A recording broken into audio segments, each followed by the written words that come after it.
ಇದೀಗ ರಾಜ್ಯದ ಪ್ರಮುಖ ಸುದ್ದಿಯನ್ನು ನೋಡೋಣ. ಕರ್ನಾಟಕ ಟಾಪ್ 9 ನಲ್ಲಿ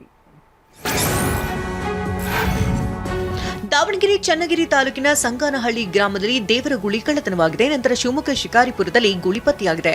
ಕಳ್ಳತನದ ದೃಶ್ಯಗಳು ಸಿಸಿಟಿವಿ ಕ್ಯಾಮೆರಾದಲ್ಲಿ ದಾಖಲಾಗಿದೆ. ಇನ್ನು ಗೂಳಿ ಕಳವು ಮಾಡಿದ ಆರೋಪಿಗಳ ಬಂಧನಕ್ಕೆ ಒತ್ತಾಯಿಸಿ ಬಸವಾಪುರ ಪಟ್ಟಣ ಪೊಲೀಸ್ ಠಾಣೆಗೆ ಗ್ರಾಮಸ್ಥರು ಮುತ್ತಿಗೆ ಹಾಕಿದರು.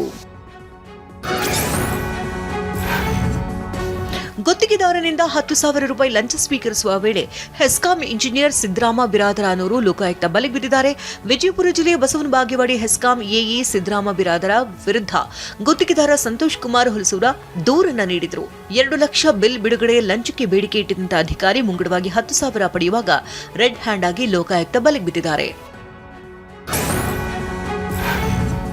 ಸರ್ಕಾರಿ ಶಾಲೆಯಲ್ಲಿ ಕೊಠಡಿಗಳ ಸಮಸ್ಯೆ ಹಿನ್ನೆಲೆಯಲ್ಲಿ ಹಾವೇರಿ ತಾಲೂಕಿನ ನೀರಲಗಿ ಗ್ರಾಮದಲ್ಲಿ ಗ್ರಾಮಸ್ಥರು ಅಹೋರಾತ್ರಿ ಪ್ರತಿಭಟನೆ ಮಾಡಿದ್ದಾರೆ.